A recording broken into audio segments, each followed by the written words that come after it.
What are your prime directives?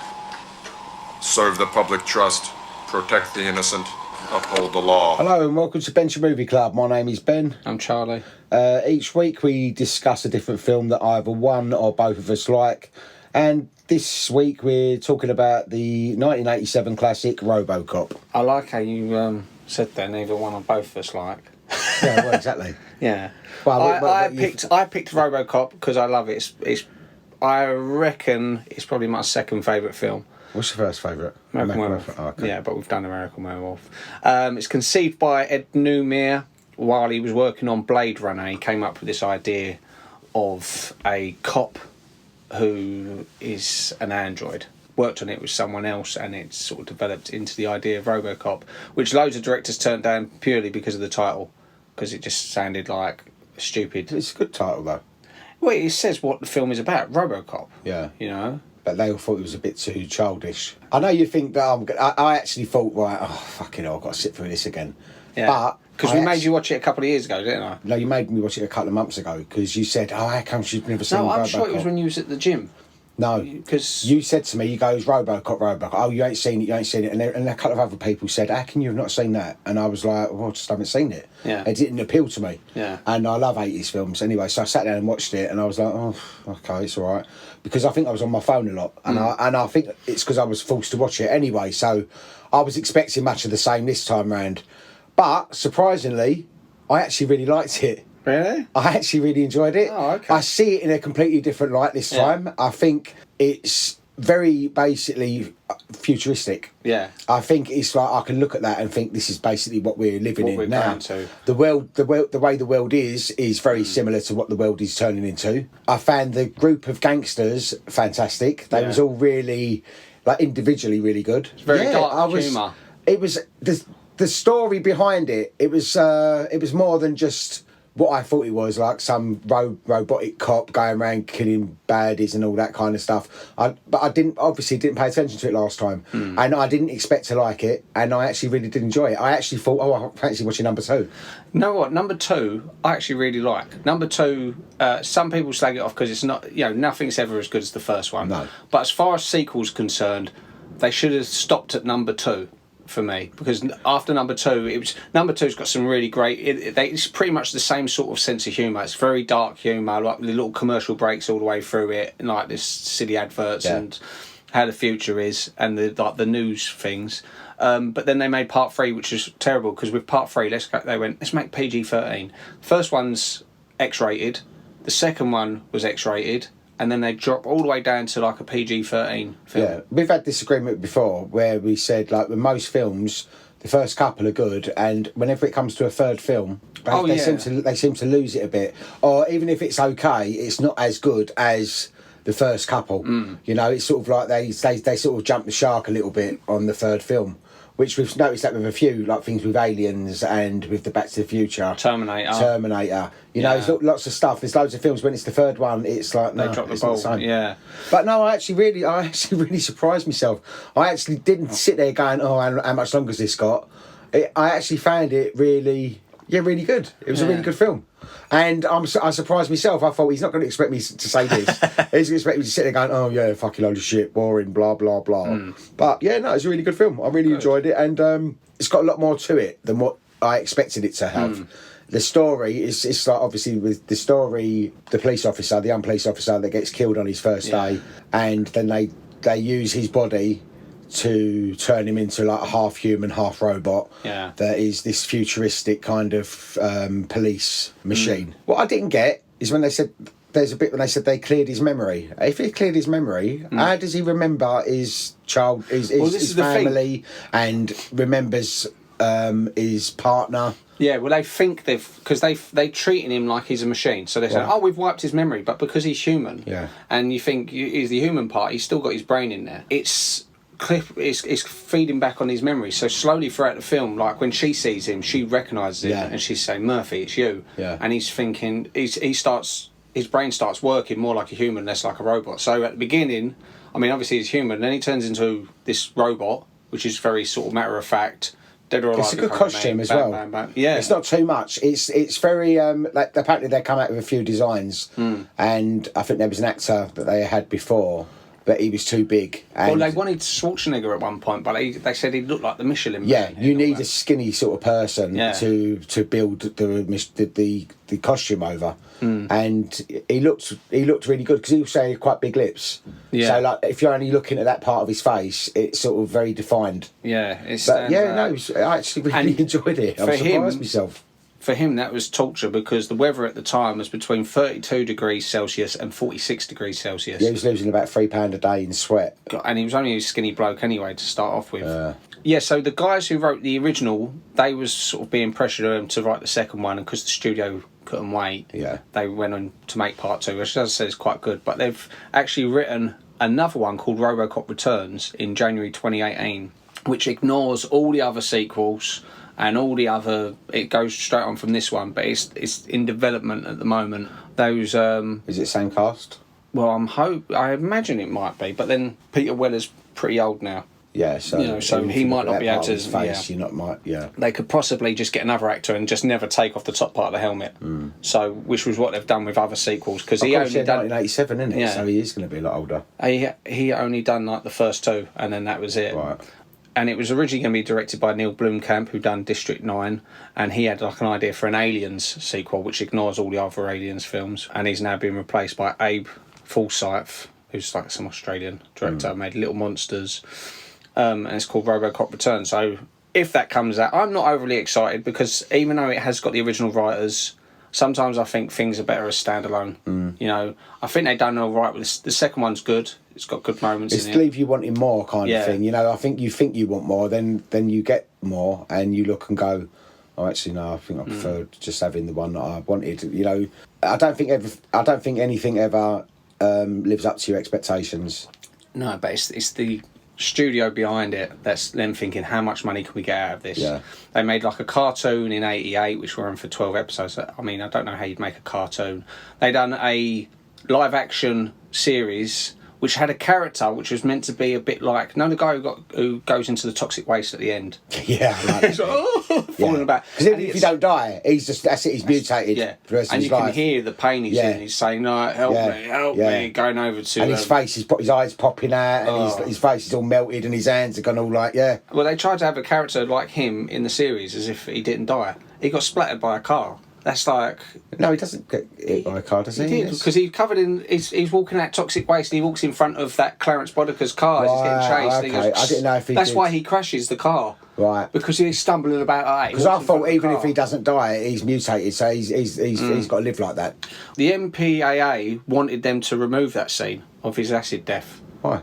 Because when they was trying to cut it down, they said, look, it's X-rated, you've got to take this out, you've got to take that out. Yeah, it's quite violent as well, I noticed that, but it works for what it is. But to their credit, Paul Verhoeven, who directed it, and Orion, the studio, refused to take it out because it got the biggest laugh with the test audience. Yeah. Him covered in acid. The whole film, that's the bit that gets the biggest laugh, is seeing this man I thought that in was funny. pain.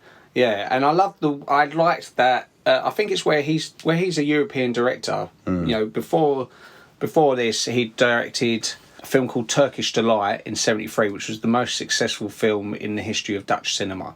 Like 3.5 million people saw it out there, which is like 26% of their population, and it also helped Rutger Hauer was in it, who then of course went on to do Blade Runner and various other Hitcher. But this was his first big American film, so when they've put him in it, another director would have just done like straight action, but all his films, he likes to sort of satire and graphic content, so he'll have loads of boobs and violence and stuff. Like he went on to direct Total Recall, Basic Instinct, Starship Troopers, Hollow Man, and Showgirls. So obviously his mind is very much... bloody hell. Yeah. That is like soft porn, isn't it? Yeah, exactly. So he's very much about... But I think that's his European side, because it's not as big a deal over here as it is in America. Yeah. America, you've got the Christian belt. So out there, he's taking all these things, goes, oh, let's make his hand explode. Shoot his whole hand off. No, I want to see his hand get shot Apparently off. that scene was even more graphic, and they cut it down. Well, yeah, and it's quite easy to find, because I've got a director's cut at home. Yeah, so they've added it into it now. Yeah, that's right. Again, I usually go with the theatrical version. I like it anyway. Like Ed 9 when he's blowing apart the guy in the office, knowing the machine accidentally shoots him. Yeah. And you see it blow him to bits. Yeah. But then you see the satire, because they're just going, oh, well, I'm sure it's just a glitch. This bloke's just been murdered in front of them. And even... It says, call a paramedic. Yeah. Well, he's been shot about 100 times. And then his mates, who he's gone up in the lift with, they're just really excited that they've got this deal. Go, yeah, we got this deal. Yeah. Oh, it's a shame about him. Yeah. And that's what I noticed with this film. I looked at it and scarily... I looked and I thought, this is actually quite accurate. I could see this kind of thing happening. Yeah. And you know what? I also thought, you know what? Maybe we should have robot police. It's all these little, like, fucking chavs with their knives and acid attacks and stuff. Yeah. Who are going, yeah, come on, all this, whatever. And that's it.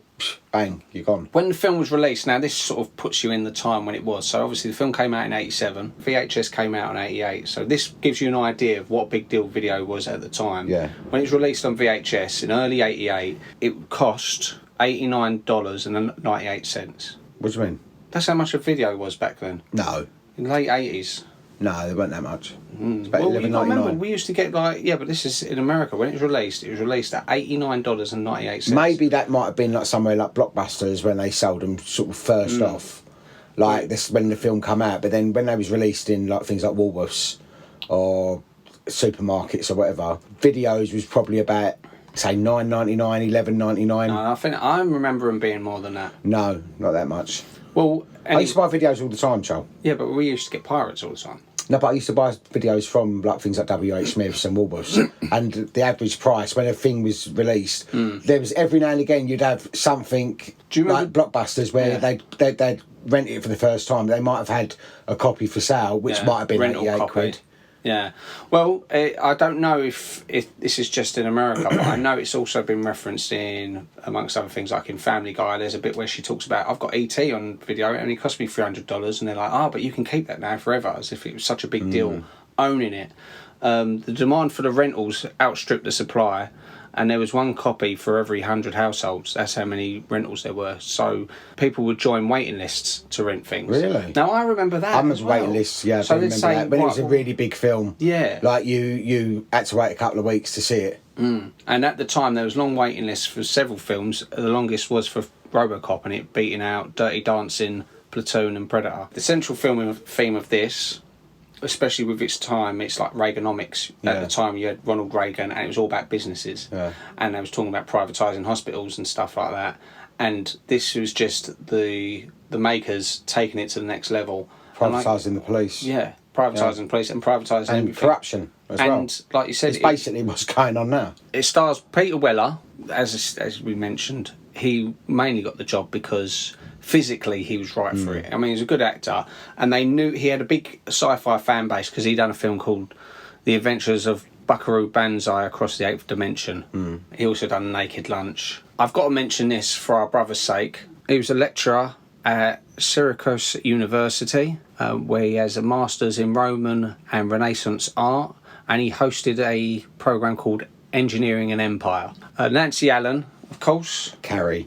That's what I know her from. Yeah, and she replaced someone... I think that's what she's probably going to be known for. That is probably her main role. But then again, RoboCop as well. Yeah, RoboCop's huge. Because she's big. And I know you said when we've done the podcast on Carrie, I think you were saying about, you didn't recognise it was her because she's like, her hair's all short and she's plump and all that. And I looked and thought, she ain't plump. No, she's not. She's 11 years, she's like 37 in this film. She's just... I think it's where he made her cut all her hair off for this film. And he got her to put on weight as well. Oh, did he? He got her to put on weight to make her, because she was quite slim. She replaced Stephanie Zimbalist, who played Laura Holt in Remington Steele. Right. Because I didn't think she looked fat enough. No, she's not fat. I might have seemed a bit harsh. What I was saying was, in Carrie, she looks so slim and sort of she looks tall amongst all the other people, but placed amongst all these men, she looks shorter. Yeah. And with all the armour on and the police uniform, which makes her look a little bit more frumpy. And like you said, he got to keep cutting her hair back shorter and shorter and shorter because he didn't want her to be sexualised. He didn't think, don't want her, she's not that character. No. She's not the romantic interest. No. You want to take that aspect, which, to his credit, is a good thing, because at the time people would have gone, let's just stick a sexy woman in that role. Yeah. Let's put a sexy woman, which is attractive. Well, you see that in Carrie.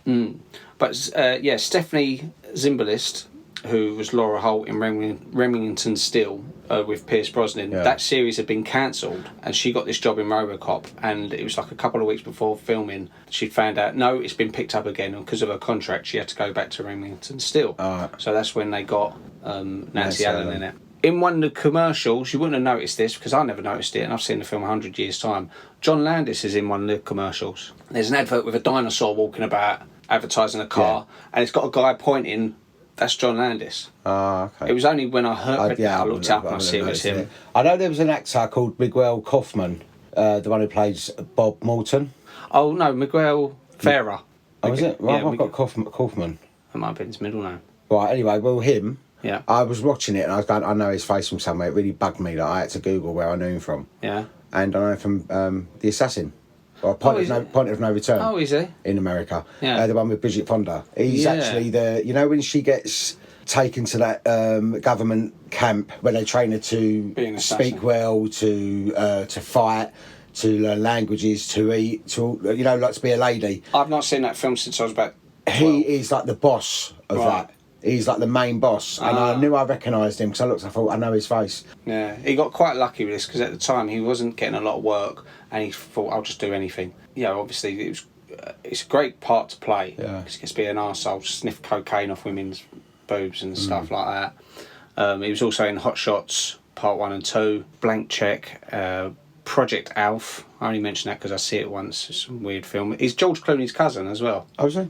Yeah. Oh, he was George Clooney's cousin. He died age 61. He had throat cancer. Like with the throat cancer, I think he had like a cardiac arrest. Right. But he wasn't in good health anyway. Other people in the film, the gang. So you got Paul McCrane, who's Emil, the one who gets done by acid. He's most famous for playing Robert Raymond on ER. So he was along. Most of them are famous from like American programs. Ray Wise, who plays Leon, who's the one with the crane who gets killed. I'll tell you based on how they get killed. He's the one Nancy Allen shoots at the end in the crane. He played Leland Palmer in Twin Peaks. Jesse D. Goins, who was the Joe, the guy who goes, mind if I zip this up? And he's laughing all the time. Yeah. He plays Silas Sulzan on The Greatest American Hero. Felton Perry, he was in Magnum Force. Felton Perry, that's the guy who's friends with Miguel Ferrer. Right. Kevin Page, who plays Kinney, the one who got shot by Ed 209, blown to bits.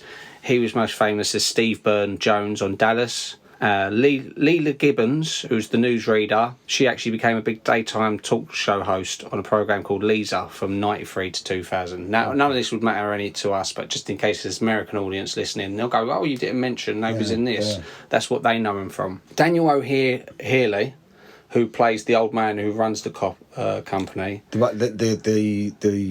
The dodgy one. No, he's the one who's sort of like, I'm very disappointed. Right, yeah. The main bloke. Yeah, he was Oscar nominated for the title role of Robinson Crusoe back in '54. Again, for George's benefit, he played Marshall Ney in the film Waterloo from 1970. Okay. He's also in Halloween 3, another one with all the masks and stuff like that. He's the bad guy in that, and The Last Starfighter. Then you got Ronny Cox is the dodgy one, Dick Jones. Yeah. He's in Beverly Hills Cop 1 and 2, Total Recall. He's most famous on film, though. He was in Deliverance. You know when they got the Julian banjos? And his first role was in that. He's actually a real guitarist in real life. He turns down films all the time. He performs as a musician like 100 times a year and turns down about 90% of the roles he's offered. So acting's actually his second thing. Then you got Kurtwood Smith, who's the main sort of villain of the group with the glasses. Mm-hmm. Loads of people of my generation, or maybe a bit younger than me, would know him as Red Foreman from that 70s show. His partner at the time, his partner now, I believe, a woman called Joan Perkle is actually in it as well. She plays the secretary that when he goes up to see Dick Jones, he goes, I'll take you out afterwards, puts chewing gum out and everything. Yeah. That's actually they're not married, but they're partners ever since then, Oh, okay. One of the things that loads of people like pointing out is like the little video things they're watching. Like there's the Bixby Snyder, the character's name, the guy who says, I'll buy that for $1. Like dirty old man. They based that on Benny Hill. Oh, okay. Yeah, because Benny Hill was actually huge in America. Mm. Yeah, I know that. So they thought we'll take an extreme version. And funny enough, with this sequel in January 2018, the script they originally wrote was based on a Benny Hill sketch. Almost, no. They're saying about how celebrities were becoming politicians. So they was preempting like Donald Trump. Yeah. they was going to have this Bixby Snyder become the mayor of like Detroit. Loads of it is, of course, not filmed in Detroit. It's actually filmed in Dallas. Which You've been there, haven't you? Yeah, I went, and me and my cousin, who were both huge fans of this, we went and visited loads of the scenes, and it's amazing how close they are in proximity with each other, because you got the bit where the guys are trying to rape the woman. We went to that part with the billboards. If you turn round to see what was behind them or facing them behind the camera, there's the police station. Okay. Well, that's in this, which isn't actually a police station. It's actually the Crozier Tech High School. It still looks exactly the same, which you love when you go to things like this. You go, I love that. It doesn't change at all. Behind that, so when you watch the film and you've got a tall skyscraper immediately behind the police station, that is the Plaza of the Americas, which has got the elevator. So knowing in that circular elevator, that's a real elevator, which you can get in now. They haven't changed at all. If you look to the right, rather than that way, you see Deep Elms, which is all the shops. When they're blowing up the shops at the end. Which at the time, when they were blowing up all those shops, they was having loads of complaints because people were going, there's all like, there's petrol stations being blown up. They was doing more explosives than they should have done. Like if you watch that scene, you'll see Clarence body because Jackie actually sets on fire because they was pushing it too far. So the explosions were so big and the violence was so much. But it works. Oh yeah, it works. Well, it's all in camera then, so you haven't got to worry about doing it in post, making it look better. The composer was Basil Poldoris, who died aged 61 in 2006 of lung cancer, but he had a successful career. He also done Conan the Barbarian, Red Dawn, Iron Eagle, Hunt for Red October, Free Willy, Starship Troopers, and Blue Lagoon. There's that one with Brooke Shields. Brooke Shields. Yeah, one bit I noticed as well. I don't know, was it just my eyes seeing it? But you know when is it Dick Jones? Yeah. Falls out the window at the end. I've never liked that bit. And he's got these like monkey long arms. Yeah, what's going on there? I don't know. It's like the arms look like, I thought they're like sort of stretched. I was thinking, is the arms like gone really long? Yeah. No, I've never liked that bit. It's one of the... You know, I think you can still love a film and think it's perfect, but still pick things out of it. And that. Why was that? I just think it's just poor special effects. Right. I don't... Because they looked... It looks weird. Stupid. Yeah. Which for a film up to that point, the special effects, because it was all practical effects they was doing. Obviously, there's no CGI or anything like that. It was all old school. His arms looked as long as his legs. Longer. I know, it just like big long monkey arms as it goes down. Yeah. I've never liked that bit. It sort of takes you out of it so close to the end. So it wasn't for a reason or nothing? No. It was just poor special effects. Okay. Which is, I as noticed it and I shame. thought I have to mention that because that's looked a bit dodgy. Yeah. The rest of it though, special effects was really good. Yeah. I mean, if you think, was it 87? 87. It wasn't all CGI back then. It was all practical special effects, and it looked really good. So it's real explosions. They'd have blood squibs. Yeah. So when they're getting shot apart and stuff like that. The shooting scenes was all good. Everything. Yeah, it was actually. I'm really surprised because I did not expect to like this film. No. Because I'd seen it before, but I obviously hadn't seen it before, so I had no attention to it. So it was on in the background, and I was like, I'll give it probably about 5 minutes, and I was like, I'm bored. And I was probably scrolling through like TikTok or bloody saying, or looking at eBay or whatever. So I'm listening to it, but my brain is not, is not on the actual film or the storyline. So I'm sort of missing the whole feel of the film. Whereas this time I watched it properly, and I'm surprised. I mean, I bet you didn't expect me to say I liked the film. No, I didn't. I thought you'd say. I was sure that if you paid more attention to it, you was off your phone, that you'd appreciate it more. I thought you'd go, actually, it weren't that bad. Yeah, it was a good film. I actually sort of thought, I wouldn't mind watching part 2. Part 2 is definitely worth watching. I like part 2. I watch it. I say for every 10 times I watch part 1. It went really quick as well. Never watched part 3. No, well, I don't usually watch part 3 of most films because of the reasons that I said earlier.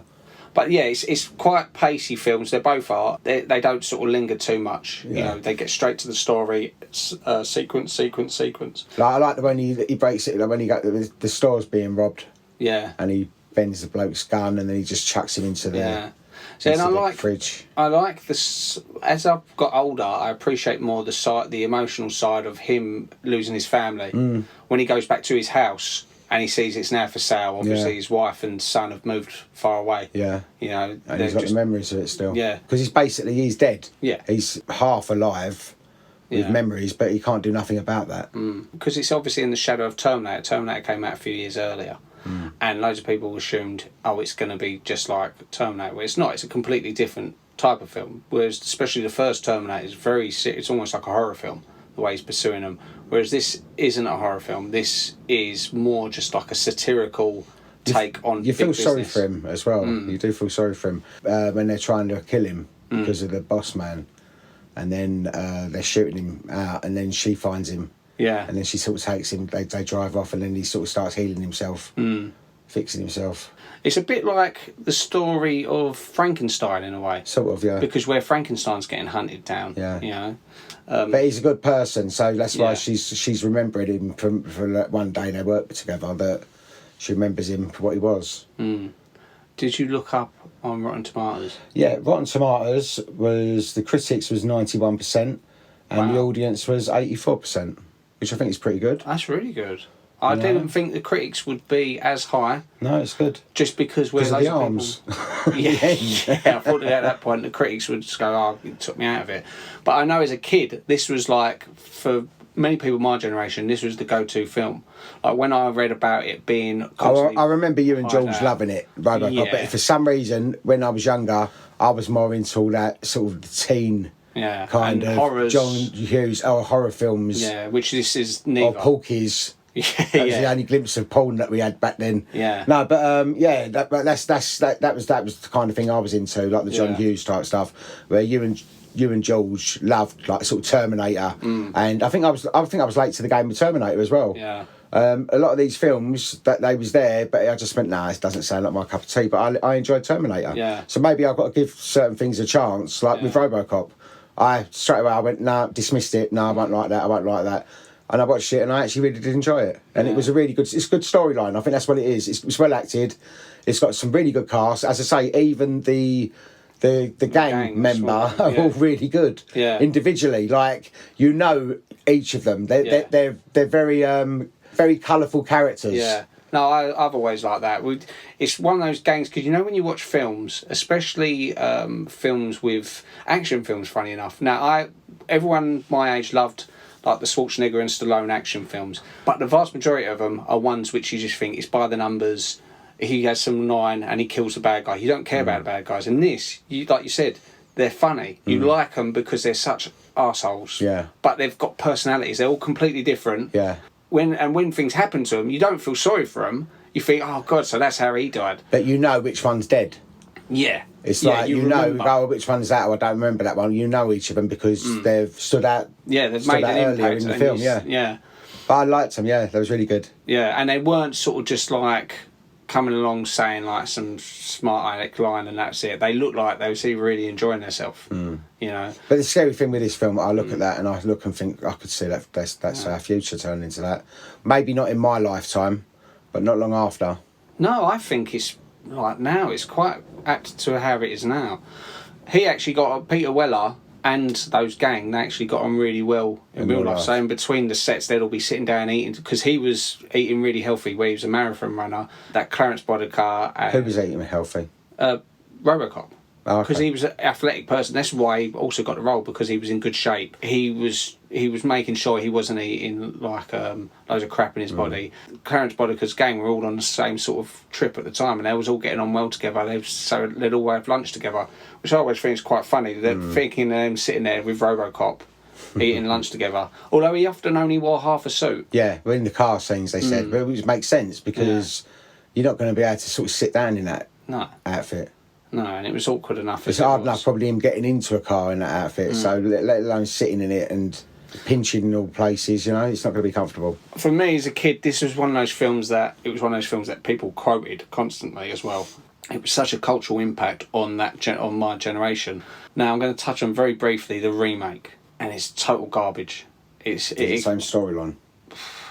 in principle it is, but they're now trying to do it all sort of. They're trying to make it look futuristic. Whereas this one, what I liked about it was like a realistic futurism. It's no flying cars.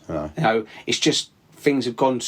Seeing how corporations do things. Are owning everything. Yeah, it's not Like the start police doing lasers and stuff like that. health. Yeah, and the actor in the new one, I think his name's Joel Kinnaman. This is how I knew I was going to hate it. When he was doing an interview, they said, "Oh, you get to see my face a lot more than in the previous film." He said, because no actor worth his salt will keep his face covered up. And I think, well, that's not true. You know, you can just act with your face. I think, and Peter Weller actually he won awards for it as well. With the bottom of his face, really. Yeah. I think he done a fantastic job in it. And the new one, I watched it, and you could see it was so toned down, and RoboCop's doing flips and jumping about the place, and you think... Yeah, they just seem to sort of... They don't get what made the film special in the first place with these remakes, and they just completely paper over everything that was special about the original. So, yeah, if you should watch part 2. That's funny as well, and also there's loads of points in that which you think, oh, that's a bit gruesome, but it keeps the tone's the right thing on RoboCop 2. You know, sometimes a film you think that's nothing like the first one. But yeah, no, on the whole, I thought it was a really good film. Good. It cost 13.7 million to make, and it made 53.4 million. Which that was is in probably, the cinema, wasn't it? Yeah, it's probably a lot more than that with DVD sales, video sales, merchandise. Over 100 million, I would think now, at least. Oh, yeah. Maybe a couple of 100 mil. Like I said, with the VHS release the following year, they made another 24 million. But they were selling the videos at $90 each, but still. But I suppose people would do it because they'd buy it and they go, I've got it. Yeah. That's it. They'd be I've got that forever now. Yeah, someone like me would go, I've got it. When I'm 100 years I ain't old. going to let no one watch it. Yeah. So there. Yeah, whereas now you think... I mean, I had a similar thing. I remember as a kid loving Simpsons, and I had this weird fantasy that when I'm older, I'll have every single episode of Simpsons on its own VHS in like a little library thing, so whenever I wanted to watch it, I could put it in and watch that episode and rewind. And I think, now I look back and think, well, but that's all we had back then. Yeah. Whereas now everything's sort of live streaming. It's nice to have hard copies of certain things. Yeah. You know, like records. music. I think records have lost a lot because all it is now is a download, which is just a picture. Whereas when I used to buy records, you open it up. It's the artwork is always fantastic. Like I remember the 70s ones was really good. Like the Rolling Stones had like the zip, and there's one that you pull out with all the faces and stuff. It was really artistic in the 70s. But then not only that, you'd like then pull the inner sleeve out and you'd have like lyrics or a picture. Sometimes you get posters with it. You've got them around your room. You just can't see this, but in Ben's room he's got loads of famous albums. So they're all sort of iconic albums. And the Carrie soundtrack. Yeah, I only got that up there because it's signed. Is it really signed, or did you sign it? No, it's signed by her, and it's actually from a auction place. So it's got the proper certificate with it. See, but the thing is, I think some kids, it's not as big now because that was the only option. So some people would buy these records just for the music, don't care about the artwork. I loved all that though because I love lyrics. See, the thing is, I used to buy Smash Hits and Number One because you'd have the lyrics of songs in there. Because sometimes you just can't work out what they're saying. But that's what I loved about it. Also, it was just a whole experience of a record. It was so special. Like you'd open it up and it had all this bit. You open this bit up and that bit.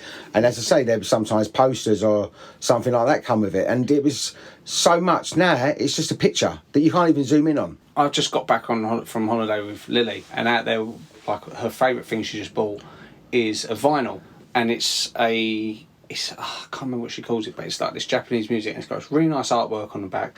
And what she likes about it, she likes the aesthetic of it, and she likes the fact that on the back it's all written in Japanese. Okay, she don't know what it says, but she goes, this looks so much better. She can listen to it on Spotify, she can watch it on YouTube, but actually owning it, having physical possession of it, is still something that's important nowadays to certain people. Loads of kids wouldn't get that. They'll just assume that, it's always going to be there on the internet, I can watch. But that's not true. Things on Spotify get taken down. Everything could go. Yeah. Everything online could go one day. It could suddenly disappear. There could be a massive major crash. Everyone would lose everything. So where the fuck would everyone be then? Yeah, so it's good. We've got no hard evidence of living in this day and age. Whereas at least years ago, you had things like paper, you'd have letters, you'd have things printed out, you'd have photographs. So you had proof of certain times.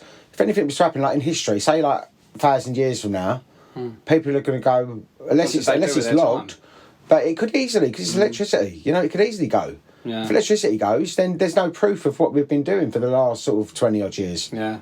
Or even if, the thing that I was always worried about is if every single person got onto the streaming side of it, even if things are really cheap to listen to, once they've got everyone off of hard copies, that's when they can jack up the price. Because what can you do? They'll take it away from you. See, we're going back to RoboCop. I've got a box set of RoboCop. When you fold it out, it's got his head. When you fold out the sides, you've got part 1, part 2, part 3. Yeah. And it's nice to have the physical box set of something. And just have it in your collection. So I do keep my DVDs. I had a grease one with a little leather jacket on. like, little leather jacket he was in. But I had a Jurassic Park one that was like made out of fossil kind of thing. The video. That was your VHS. I remember that. Yeah. As that I say, was about 20 quid, wasn't it? Yeah, but I liked stuff like that. They was a lot more like the Rocky Horror Picture Show. Come in the big lips. You know, like that alone is just like a piece of, you know, like, so you get something with it. Also, with a record, it sounds different. The whole thing of putting the record on and that sound, sometimes things are so crisped up, you've lost that kind of, the magic of that song. Yeah, exactly. And you know what? A good example of this was last night. So me and Lily, my daughter, were playing Mario Kart online. Yeah. Now, we sometimes listen through our phone albums, or we'll listen... But she had a record. She went, no, I want to listen to it on vinyl. Yeah. And you had that little crackle, and it just made it. It's just mute. It's instrumental. The whole album's instrumental, but that little crackle over it, you think, oh, it feels so much. But only like, people of our, like, say, your generation and under. She gets that, and she gets that, but that's rare. I'm sure a lot of her friends would not get off on the fact of like the vinyl side of things. Like, I know it's made a comeback. It's made a comeback. So it's sort of like out there, and a lot of people are buying vinyl again, which I love that, because vinyl should never go, because vinyl is very important. But for about 10, 20 years, it really disappeared. Like lots of albums you couldn't get on vinyl. They didn't release them on vinyl. All of a sudden, it's made a comeback, and everyone's like got vinyl again. I'd buy that for $1. Okay, so that was RoboCop from 1987. Ben, what's your choice for the next one? You're gonna love this. Come on then. You're really not going to like it at all. You've got to understand where I'm going with this. This is such a niche, right? I can see you're going to be like, well, I'm already... What's he going to make me watch? It's got such a cult following that I don't think you've ever really watched it, and I think you need to watch it and understand it. It's where I took a lot of inspiration when I made my film. Abigail's Party. Abigail's Party. Abigail's Party. Right. Okay. Right. Abigail's Party is a classic film from the 70s. Mike Lee. But he's a lot about improvisation, and there's a lot about the acting in that. Yeah. There's a lot to go. It's a really good film. It is really good. It's a look at human relationships. It's Well, don't say it. We'll talk more in the podcast. We'll talk about it next week. Next one is Abigail's Party. Next week's Abigail's Party. Right, okay, that's fine. I thought you'd be kicking off a little bit more than that. No, I don't mind. Have you ever seen it? Yeah, I have seen it. Oh, you have seen it? I have seen it. What, all the way through? Yeah, I sat all the way through. Really? I didn't imagine you would sit through it. I think I watched it when you was prepping for Family Outing. Yeah, because I took a lot of inspiration when I made my film with Mike Lee plays, like Grown Ups, mainly is my favourite of his plays. But he done 3 films, like late 70s, early 80s, that was fantastic. There was 3 best films, which is Nuts in May, Grown Ups, and Abigail's Party. Them 3 films stand alone as far as I'm concerned, and they are all brilliant, and we will cover each of them at one point or another, but it's going to be Abigail's Party. Alright, cool. Well, thanks for listening. Yep, thank you very much, and we'll catch up with you next week. See you later. Bye bye.